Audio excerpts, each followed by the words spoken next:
வணக்கம். நீங்கள் இணைந்திருப்பது வெற்றி டிவியின் பிரதான செய்திகளுடன். செய்திகள் வாசிப்பவர் நிலுஜா ஜெயபாலன். முதலில் இன்றைய தலைப்புச் செய்திகள். புதிய கல்வி சீர்திருத்தத்தில் ஆரம்ப பாடசாலைகளை புனரமைக்க திட்டம். கொழும்பில் கனமழை, நீரில் மூழ்கும் 20 இடங்கள் அடையாளம். வெள்ளவத்தையில் முள்ளிவாய்க்கால் நினைவேந்தல், போலீசாரால் பதற்றம். 273 ஆளில்லா விமானங்களை பயன்படுத்தியது ரஷ்யா, உக்ரைன் மீது உக்கிர தாக்குதல்.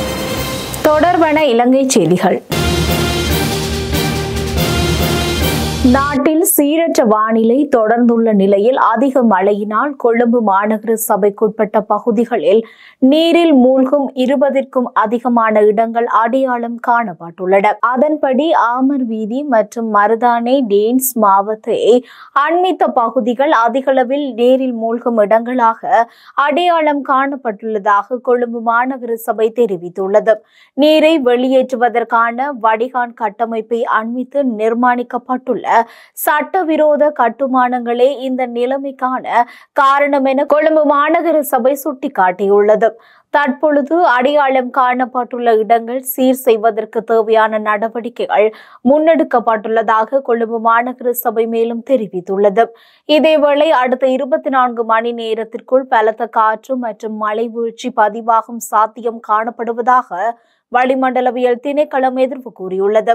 நாட்டின் பல பகுதிகளில் 100 மில்லிமீட்டரிலும் அதிகரித்த மழை வீழ்ச்சி பதிவாக கூடும் என தெரிவிக்கப்பட்டுள்ளது.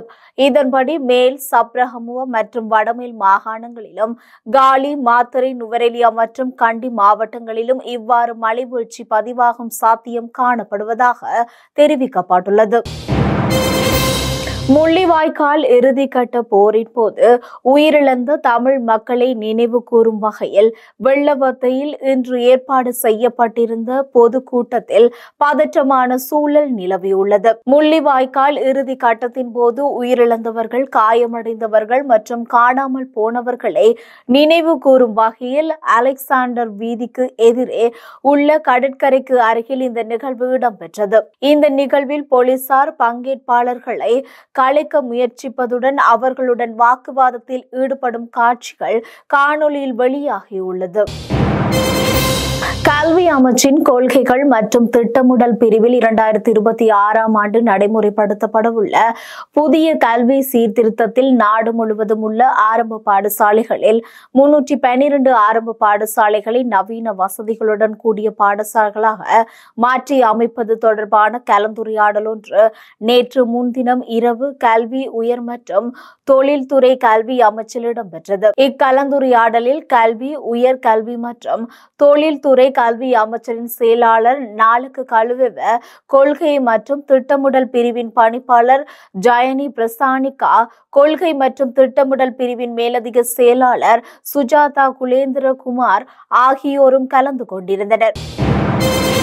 உலக சுகாதார அமைப்பின் 78வது வருடாந்த பொதுக்கூட்டத்தில் பங்கேற்பதற்காக சுகாதார மற்றும் வெகுஜன ஊடகத்துறை அமைச்சர் டாக்டர் நலிந்த ஜெயதிச இன்று காலை சுவிட்சர்லாந்திற்கு புறப்பட்டு சென்றார். இந்த கூட்டம் நாளை முதல் 27ஆம் தேதி வரை சுவிட்சர்லாந்தின் ஜெனீவாவில் நடைபெறவுள்ளதுடன் ஒரு ஆரோக்கியமான உலகம் என்ற கருப்பொருளுடன் நடைபெறவுள்ளது. உலக சுகாதார அமைப்பில் உறுப்பினர்களாக உள்ள அனைத்து நாடுகளிலுமிருந்து சுகாதார அமைச்சர்கள் இந்த கூட்டத்தில் பங்கேற்க உள்ளனர் என்று தெரிவிக்கப்படுகின்றது. மேலும் அனைத்து நாடுகளில் சுகாதாரத்துறைகளையும் பிரதிநிதித்துவப்படுத்தும் 5000க்கும் மேற்பட்ட அரசு அதிகாரிகள் இந்த கூட்டத்தில் பங்கேற்க உள்ளனர். சுகாதார மற்றும் ஊடகத்துறை அமைச்சரை தவிர சுகாதாரம் மற்றும் ஊடகத்துறை அமைச்சின் செயலாளர் நிபுணர் டாக்டர் அனில் ஜாயசிங்க, ஜெனீவாவிற்கான ஐக்கிய சபையின் நிரந்தர பிரதிநிதி ஹிமாலி அருணதிலக்க, ஜெனீவாவிற்கான ஐக்கிய நாடுகள் சபையின் 1வது செயலாளர் நிஷாந்தினி விக்டர் உள்ளிட்ட அதிகாரிகள் குழுவும் இந்த மாநாட்டில் பங்கேற்க உள்ளனர். தேசிய மருந்துகள் ஒழுங்குபடுத்தல் ஆணைக்குழுவின் பிரதம நிறைவேற்று அதிகாரி சவின் சேமேகே உயிருக்கு அச்சுறுத்தல் இருப்பதாக கூறி தனது பதவியை ராஜினாமா செய்துள்ளார். பொது சுகாதார நிபுணரான டாக்டர் சேமேகே ஜனவரி 2024 ஆண்டில் இந்த பதவிக்கு நியமிக்கப்பட்டுள்ளார். மருந்துகள் விலை நிர்ணயம் செய்வதிலும் பொது நிதியை சேமிக்க ஏகபோக நிறுவனங்களை உடைப்பதிலும் நான் மேற்கொண்ட முயற்சிகள் காரணமாக கடந்த 2 முதல் 3 வாரங்களாக NMRA மற்றும் மருத்துவ துறைக்குள் அதிக பதற்றம் நிலவியது. எனக்கு அச்சுறுத்தல்கள் வந்தன என்று டாக்டர் சேமேகே தெரிவித்துள்ளார். அடுத்து வருவன உலக செய்திகள். ரஷ்யா மிக கடுமையான ஆளில்லாத விமான தாக்குதலை மேற்கொண்டுள்ளதாக தெரிய வந்துள்ள உக்ரைன் 2022 ஆண்டில் யுத்தம் ஆரம்பித்த பின்னர் ரஷ்யா மேற்கொண்டுள்ள மிகவும் உக்கிரமான ஆளில்லா விமான தாக்குதல் இதுவென குறிப்பிட்டுள்ளது. ரஷ்யா மேற்கொண்ட தாக்குதல் காரணமாக உக்ரைன் தலைநகரில் ஒரு பெண் கொல்லப்பட்டுள்ளார். 3 காயமடைந்துள்ளனர் என தகவல் வெளியாகியுள்ளது. ரஷ்யா 273 ஆளில்லா விமானங்களை ஏவியது உக்ரைன் தலைநகரின் மத்திய பகுதியை இலக்கு வைத்தது என தெரிவித்துள்ள உக்ரைனின் விமானப்படை டினிப்ரோபெட்ரோவ்ஸ்க் ரோஸ்க் மற்றும் டொனட்ஸ் பிராந்தியங்களையும் உக்ரைன் இலக்கு வைத்தது என குறிப்பிட்டுள்ளது. ரஷ்யா இதுவரை மேற்கொண்ட மிகப்பெரிய ஆளில்லா விமான தாக்குதல் இதுவென உக்ரைன் வழங்கியுள்ள தரவு வெளிப்படுத்தியுள்ளது. கடந்த பிப்ரவரி 23 அதாவது யுத்தம் ஆரம்பித்து 3வது வருடத்தன்று ரஷ்யா 267 ஆளில்லா விமானங்களை பயன்படுத்தி தாக்குதலை மேற்கொண்டுள்ளது. 3 வருடங்களின் பின்னர் கடந்த வெள்ளிக்கிழமை 2 நாடுகளுக்கும் இடையில் இடம்பெற்ற நேரடி பேச்சுவார்த்தைகளில் எந்த முன்னேற்றமும் ஏற்படாத நிலையிலேயே ரஷ்யா பாரிய ஆளில்லா விமான தாக்குதலை மேற்கொண்டுள்ளது.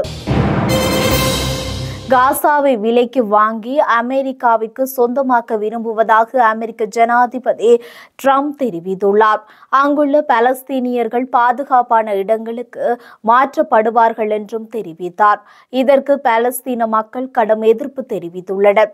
இந்நிலையில் காசா பகுதியில் இருந்து 10 லட்சம் பலஸ்தீனர்களை நிரந்தரமாக லிபியா நாட்டிற்கு மாற்றும் திட்டத்தில் அமெரிக்க ஜனாதிபதி ட்ரம்ப் நிர்வாகம் செயல்பட்டு வருவதாக தகவல்கள் வெளியாகி மேலும் பலஸ்தீனர்களை மீள்குடியேற்றுவதற்கு ஈடாக ட்ரம்ப் நிர்வாகம் லிபியாவிற்கு கோடிக்கணக்கான டாலர் நிதியை அளிக்கும் என்று கூறப்பட்டது. இந்நிலையில் பலஸ்தீனர்களை லிபியா நாட்டிற்கு மாற்றும் திட்டம் குறித்து வெளியான தகவல்கள் உண்மைக்கு புறம்பானவை என கூறி அமெரிக்க அதிகாரி ஒருவர் இதற்கு மறுப்பு தெரிவித்துள்ளமையும் குறிப்பிடத்தக்கது. அடுத்து வருவது விளையாட்டுச் செய்தி. IPL கிரிக்கெட் தொடரில் இன்று 2 போட்டிகள் நடைபெறவுள்ள நிலையில் ஏப்பூரில் மாலை 3:30 மணிக்கு நடைபெற்ற 59வது லீக் போட்டியில் ராஜஸ்தான் பஞ்சாப் அணி மோதியது. இதையடுத்து இரவு 7:30 மணிக்கு 60வது லீக் போட்டி நடைபெறுகின்றது. இதில் டெல்லி கேபிட்டல்ஸ் குஜராத் டைட்டன்ஸ் அணிகள் மோதுகின்றன. டெல்லியில் நடைபெற்ற இந்த போட்டியில் அக்சர் பட்டேல் தலைமையிலான டெல்லி அணியும் சுப்மன் கில் தலைமையிலான குஜராத் அணியும் மோதுகின்றன. குஜராத் அணியின் பிளே ஆஃப் வாய்ப்பு கிட்டத்தட்ட உறுதியாகிவிட்டது. ஆனால் பிளே ஆஃப் சுற்றுக்கு முன்னேற இன்றைய போட்டி டெல்லிக்கு மிகவும் முக்கியமானதாக காணப்படுகின்றது. இத்துடன் நமது பிரதான செய்திகள் நிறைவடைகின்றன. நமது அடுத்த பிரதான செய்திகளை நாளை மாலை எதிர்பாருங்கள். தொடர்ந்து இணைந்திருங்கள் வெற்றி டிவி யூடியூப் பக்கத்துடன். வணக்கம்.